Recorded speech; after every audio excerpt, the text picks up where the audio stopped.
Model-model pembelajaran PPKN. Perkenalkan, kami dari kelompok 3 yang beranggotakan saya sendiri, Elvira Oktasari, dan yang kedua, Khoirunisa. Tujuan dibuatnya video ini untuk memenuhi mata kuliah pengembangan materi PKN yang diampu oleh Ibu Mahalastasa Bujubasaf Pipana MPD. Yang pertama, saya akan menjelaskan tentang model pembelajaran.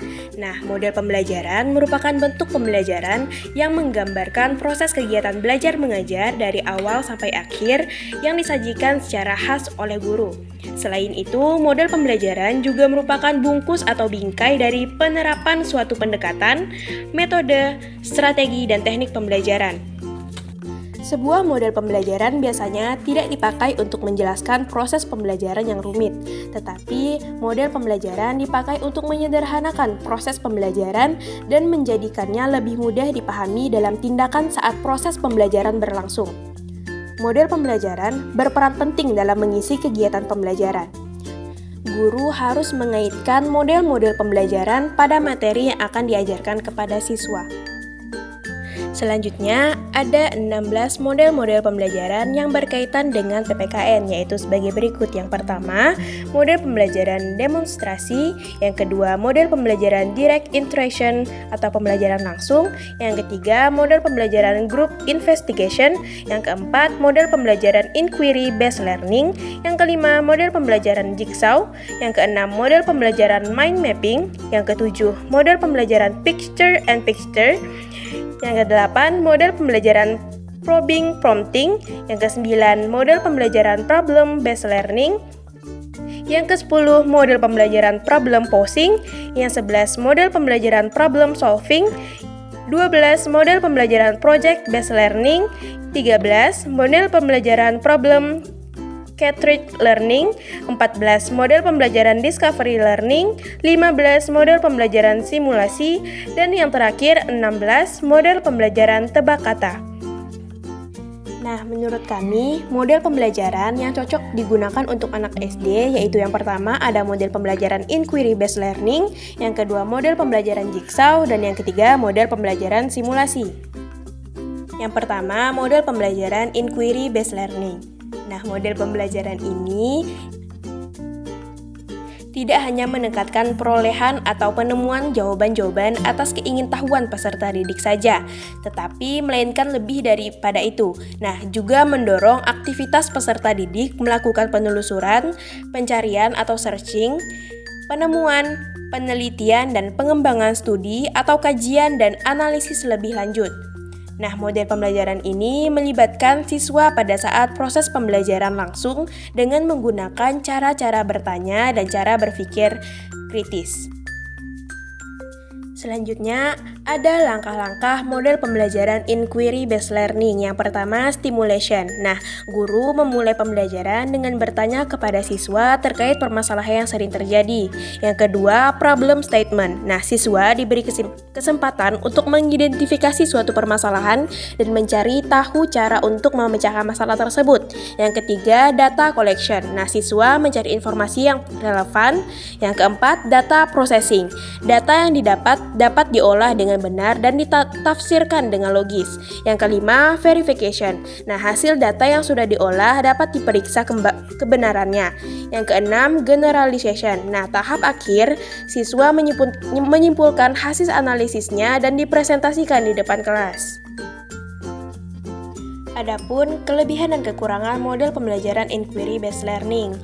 Kelebihan yang pertama, menambah daya ingat. Yang kedua, mendorong siswa untuk berpikir kritis dan aktif. Yang ketiga, membuat siswa bersikap objektif, jujur, dan terbuka. Yang keempat, meningkatkan respon belajar siswa.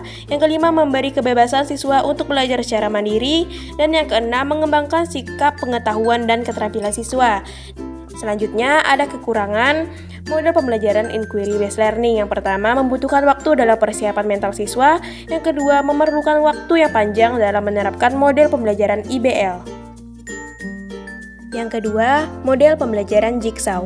Model pembelajaran jigsaw merupakan sebuah model belajar kooperatif yang di dalamnya menuntut siswa dalam bekerja kelompok yang berbentuk kelompok kecil. Cara siswa belajar dalam kelompok kecil yang terdiri atas 4 sampai dengan 6 orang dan siswa bekerja sama.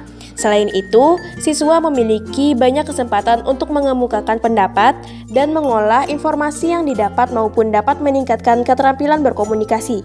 Setiap kelompok bertanggung jawab atas keberhasilan kelompoknya dan ketuntasan bagian materi yang dipelajari dan dapat menyampaikan kepada kelompok lainnya. Selanjutnya, langkah-langkah model pembelajaran Jigsaw. Yang pertama, membentuk kelompok heterogen dan yang beranggotakan 4-6 orang. Yang kedua, tiap orang dalam kelompok diberi subtopik yang berbeda. Yang ketiga, setiap kelompok membaca dan mendiskusikan subtopik masing-masing dan menetapkan anggota ahli yang akan bergabung dalam kelompok ahli.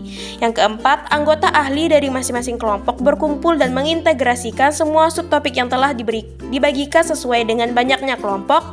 Yang kelima, kelompok ahli berdiskusi untuk membahas topik yang diberikan dan saling membantu untuk menguasai topik tersebut.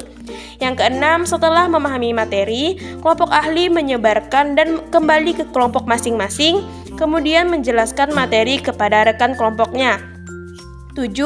Tiap kelompok mempresentasikan hasil diskusi. Yang ke-8, guru memberikan tes individual pada akhir pembelajaran tentang materi yang telah didiskusikan.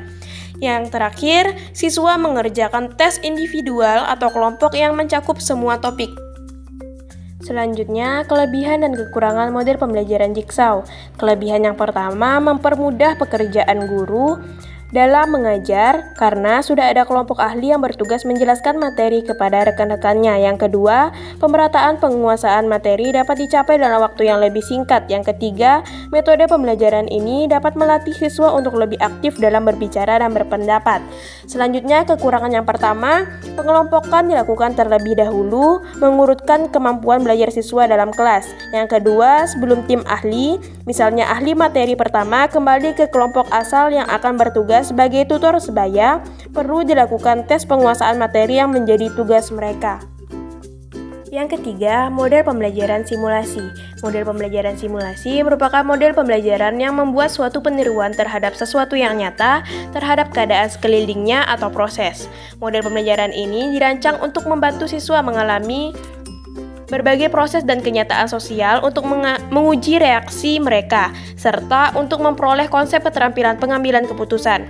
Model pembelajaran ini diterapkan di dalam proses pembelajaran dengan tujuan mengaktifkan kemampuan dalam bertindak. Pendekatan simulasi dirancang agar mendekati kenyataan di mana gerakan yang dianggap kompleks sengaja dikontrol. Misalnya, dalam proses simulasi ini dilakukan dengan menggunakan simulator. Metode simulasi merupakan salah satu metode mengajar yang dapat digunakan dalam pembelajaran kelompok. Proses pembelajaran yang menggunakan simulasi cenderung objeknya bukan benda atau kegiatan yang sebenarnya, melainkan kegiatan mengajar yang bersifat pura-pura atau acting dan bisa juga meniru. Kegiatan simulasi dapat dilakukan oleh siswa pada kelas tinggi di SD atau MI. Pada saat proses pembelajaran berlangsung, siswa akan dibina kemampuannya berkaitan dengan keterampilan berinteraksi dan berkomunikasi dalam kelompok. Selain itu, model simulasi menuntut siswa untuk bermain peran dengan berbagai perilaku yang dianggap sesuai dengan tujuan pembelajaran.